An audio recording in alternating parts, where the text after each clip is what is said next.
नमस्कार, स्वागत है आप सभी का न्यूज़ वन इंडिया में। मैं हूं आपके साथ श्रावनी पटनायक। बुलेटिन की शुरुआत करेंगे बड़ी खबर के साथ। उत्तरकाशी से बड़ी खबर। पीएम के प्रमुख सचिव पीके मिश्रा सुल्क्यारा पहुंचे हैं। गृह सचिव अजय कुमार भल्ला भी मौके पर पहुंचे। केंद्रीय मंत्री जनरल वीके सिंह फिर सुल्क्यारा पहुंचे हैं। टनल रेस्क्यू ऑपरेशन का सभी जायजा ले रहे हैं। बड़ी खबर इस वक्त की, गृह सचिव अजय कुमार भल्ला भी मौके पर मौजूद है और ऑपरेशन का जायजा लिया जा रहा है। केंद्रीय मंत्री जनरल वीके सिंह भी सुल्क्यारा में पहुंचे हैं और बड़ी खबर आपको बता रहे, टनल रेस्क्यू ऑपरेशन का सभी जायजा ले रहे हैं। बड़ी खबर आपको बता रहे हैं उत्तरकाशी से इस वक्त की बड़ी खबर, जहां टनल रेस्क्यू का जायजा लिया जा रहा है और पीएम के प्रमुख सचिव पीके मिश्रा सुल्क्यारा पहुंचे हैं और केंद्रीय मंत्री गृह सचिव अजय कुमार भल्ला भी उनके साथ मौजूद है। बड़ी खबर आपको बता रहे हैं, केंद्रीय मंत्री जनरल वीके सिंह भी सुल्क्यारा पहुंचे हैं तो ऑपरेशन का जायजा लिया जा रहा है। बड़ी खबर आपको बता दें, आज ऑपरेशन का 16वां दिन है। 16वां दिन से 41 मजदूर टनल में फंसे हुए हैं। लगातार रेस्क्यू ऑपरेशन जारी है। कई बाधाएं सामने आ रही है, लेकिन डटकर उन बाधाओं का सामना किया जा रहा है और ऐसे में पीएम के प्रमुख सचिव पीके मिश्रा सुल्क्यारा पहुंचे हैं, वहां पर जायजा ले रहे हैं ऑपरेशन का और गृह सचिव अजय कुमार भल्ला भी उनके साथ मौजूद है। केंद्रीय मंत्री जनरल वीके सिंह भी सुल्क्यारा पहुंचे हैं। बड़ी खबर आपको बता रहे हैं, तो सुरंग हादसे में अब तक की डिटेल आपको बता दें। सुल्क्यारा की टनल में 12 नवंबर को मलबा गिरा था। 200 मीटर अंदर मलबा गिरने से सुरंग ब्लॉक हो गया। वहीं सुरंग में सुल्क्यारा टनल के अंदर इस दौरान 41 मजदूर फंस गए और टनल के अंदर पाइप डालने का काम 13 नवंबर को शुरू हुआ। तो सुरंग हादसे को लेकर सिलसिलेवार तरीके से आपको बता रहे हैं कि क्या हुआ। 13 नवंबर को ही 20 मीटर की ड्रिलिंग के बाद काम को रोक दिया गया था और मजदूरों को पाइप से भोजन ऑक्सीजन भेजा जा रहा था।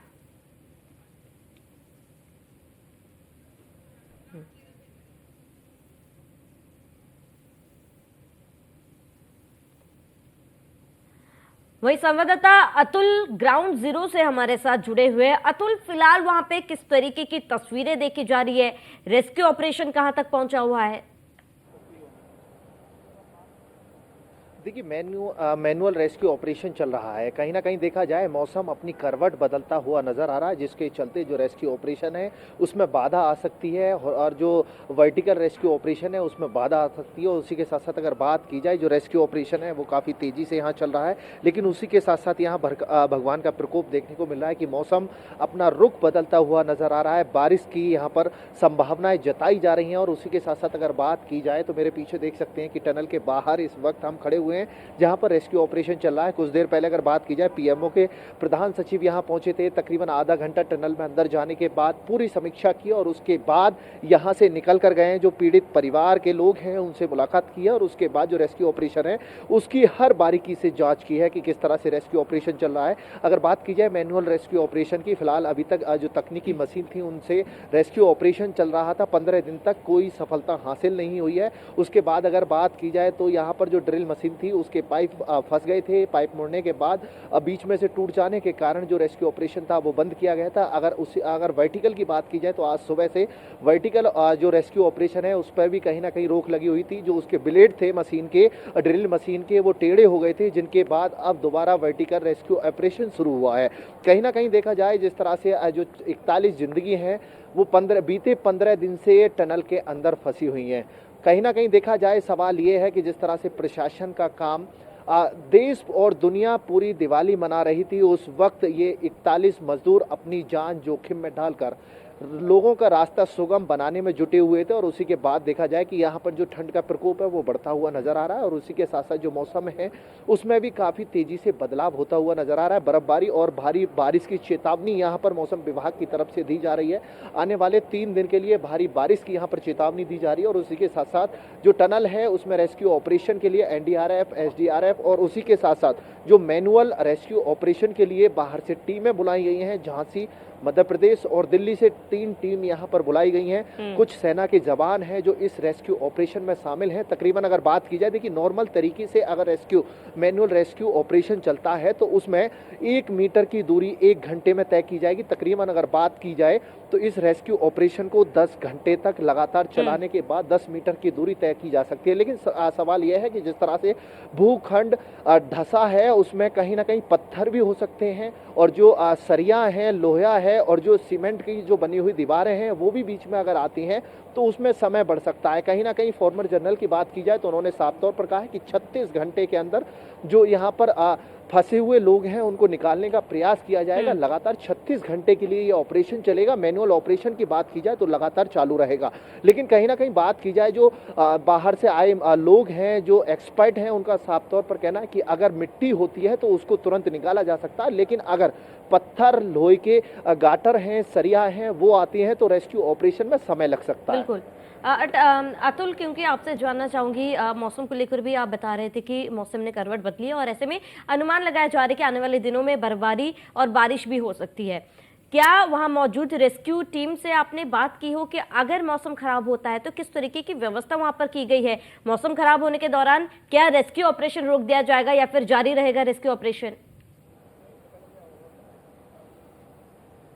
देखिए, आज जो वर्टिकल रेस्क्यू ऑपरेशन है उस पर लगाम लगाई जाएगी और जो हॉरिजॉन्टल रेस्क्यू ऑपरेशन है वो लगातार जारी रहेगा। उसी के साथ साथ अगर देखा जाए कि जिस तरह से अगर भारी बर्फबारी और बारिश होती है तो रेस्क्यू ऑपरेशन में दिक्कतों का सामना करना पड़ेगा। कहीं ना कहीं जो कार्य तीव्र गति से चल रहा है उसमें विराम लगता हुआ नजर आएगा। जिस तरह से बीते 15 दिनों से 41 जिंदगियां अंदर तड़प रही हैं, किस हालत में है, ठंड का मंजर यहाँ देखा जा सकता है कि भारी ठंड यहाँ देखने को मिल रही है उत्तरकाशी के, और यहाँ की अगर बात की जाए तो यहाँ पर भारी ठंड देखने को मिल रही है। और उसी के साथ साथ जिस तरह से मौसम करवट बदलता हुआ नजर आ रहा है, रेस्क्यू टीम के लिए काफी तकलीफों का सामना करना होगा। और उसी के साथ जो अंदर फंसे 41 लोग हैं उनको भी कहीं ना कहीं ठंड सताती हुई नजर आ रही होगी। साफ तौर पर देखा जा सकता है कि जिस तरह से ये 4.5 किलोमीटर लंबी टनल है, ये लगभग 26 किलोमीटर का जो एरिया है उसको कवर करने के लिए बनाई जा रही थी। पूरा देश और दुनिया दिवाली का जश्न मना रहा था।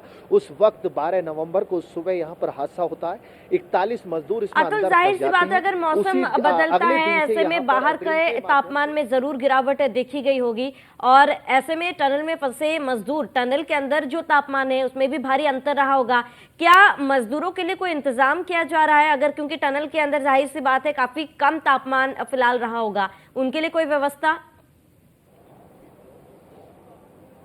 देखिए, फिलहाल की अगर बात की जाए, जो मजदूर फंसे हुए हैं उनको जूस और जो खाना है उसको पहुंचाने का प्रयास किया जा रहा है, जूस पहुंचाने का प्रयास किया जा रहा है।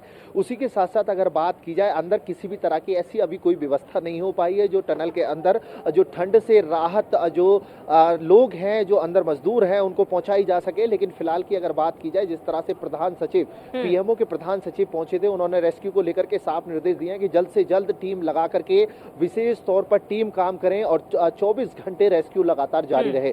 तकरीबन अगर बात की जाए, देखिए अगर अनुमान की बात की जाए, यहाँ पर अनुमान लगाया जा सकता है जिस तरह से 36 घंटे का रेस्क्यू बताया जा रहा है, तकरीबन 48 घंटे से ज्यादा तक ये रेस्क्यू देखने को मिल सकता है।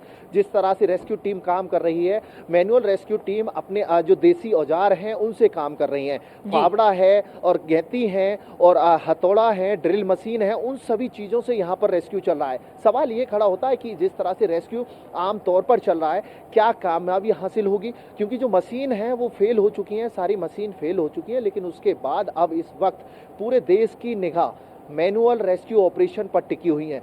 कहीं ना कहीं देखा जाए, मैनुअल रेस्क्यू ऑपरेशन की जो टीम यहाँ पहुंची है उनका साफ तौर पर कहना है कि जो अंदर जिंदगी है उनको बचाना हमारा धर्म है। पूरे देश की निगाह आज हम पर टिकी हुई है और हम उसको ठीक है। अतुल, कहीं ना कहीं हमें हिम्मत और उम्मीद दोनों ही बांधे रखनी है कि जल्द से जल्द फंसे मजदूरों को बाहर निकाला जाएगा। अतुल, बने रहिए हमारे साथ, तमाम जानकारी के लिए लौटूंगे आपके पास। ब्यूरो चीफ सुदीप जैन हमारे साथ जुड़ चुके हैं। सुदीप जी, आपसे जानना चाहूंगी, जिस तरीके से वर्टिकल ड्रिलिंग चल रही है और ऐसे में मौसम में बदलाव फिलहाल देखा जा रहा है, क्या असर फिलहाल ये रेस्क्यू पर डाल सकता है मौसम में बदलाव? देखिए, मौसम में बदलाव की जानकारी कल न्यूज ऑन इंडिया ने दर्शकों को दे दी थी और आज यमुनोत्री धाम के निकट बर्फबारी हो चुकी है। उत्तर भारत के कई इलाकों में मौसम बदल रहा है। इसकी एक वजह पश्चिमी विक्षोभ है और साइक्लोनिक सर्कुलेशन है जो दबाव का क्षेत्र बना रहा है ऊंचाई वाले क्षेत्रों में। जहां तक मैं आज की वर्टिकल ड्रिलिंग की बात करूं तो सुरंग के ऊपर 36 मीटर की वर्टिकल ड्रिलिंग हो चुकी है और दूसरी तरफ बड़े अफसर भी यहाँ पहुंचे हुए हैं। और दूसरा इम्पोर्टेंट अपडेट ये है कि जो ऑगर ड्रिलिंग मशीन के पार्ट्स फंसे थे वो सभी पार्ट्स निकाल लिए गए हैं। जो माइक्रो टनलिंग के एक्सपर्ट हैं क्रिस, उन्होंने बताया है कि अब से 2 से 3 घंटे बाद मैनुअल ड्रिलिंग शुरू होगी और 9 मीटर हाथ से सुरंग बनाने का काम किया जाना है। अगर रास्ते में कोई जाली, लोहा, गाटर मिलता है तो उसे काटना पड़ेगा, और यदि ये नहीं मिले तो ये काम और तेजी से हो सकेगा। यानी दोनों तरीकों से ड्रिलिंग का काम किया जा रहा है। बिल्कुल सुदीप जी, ड्रिलिंग का काम लगातार जारी है। ऐसे में पीएमओ की तरफ से भी अधिकारी यहाँ पर पहुंचे हुए थे, जायजा भी लिया है। लगभग क्या कहा जा रहा है, कितने दिन का समय और लग सकता है इसका रेस्क्यू ऑपरेशन में? प्रधान सचिव पीके मिश्र, गृह सचिव अजय कुमार भल्ला, मुख्य सचिव एसएस संधू ये एक मीटिंग के लिए भी रवाना हुए हैं, जो कि मीटिंग हॉल सिलक्यारा के निकट बनाया गया है। बैठक में रेस्क्यू ऑपरेशन पर अभी तक की तैयारियां और आगे के प्लान पर चर्चा होगी, क्योंकि सीधे प्रधानमंत्री कार्यालय इस पूरे ऑपरेशन को देख रहा है। प्रधानमंत्री कार्यालय के अफसर लगातार आ रहे हैं, जा रहे हैं। केंद्रीय मंत्री का भी मूवमेंट लगातार बना हुआ है। माना यह जा रहा है कि अगर सब कुछ ठीक रहा, जैसा कि एक्सपर्ट टीमें और रेस्क्यू ऑपरेशन में लोग लगे अनुमान लगा रहे हैं, इसमें 48 घंटे का समय भी और लग सकता है मजदूरों तक पहुंचने के लिए, क्योंकि माइक्रो टनलिंग के जो एक्सपर्ट हैं उनका कहना है किसका कि 9 मीटर हमें हाथ से खोदना होगा करीब 3 घंटे बाद, और अगर कोई बाधा नहीं आई तो ये काम इजी होगा, वरना जो बाधा आएगी उसे काटते हुए हम आगे बढ़ेंगे। तो अनुमान लोग यही लगा रहे हैं कि 48 से 72 घंटे का वक्त लग सकता है, और बाकी बहुत कुछ निर्भर करेगा कि रास्ते में जब मैनुअली काम होगा तो किस प्रकार की बाधा आती है। ठीक है सुदीप जी, तमाम जानकारी के लिए आपका बहुत बहुत शुक्रिया।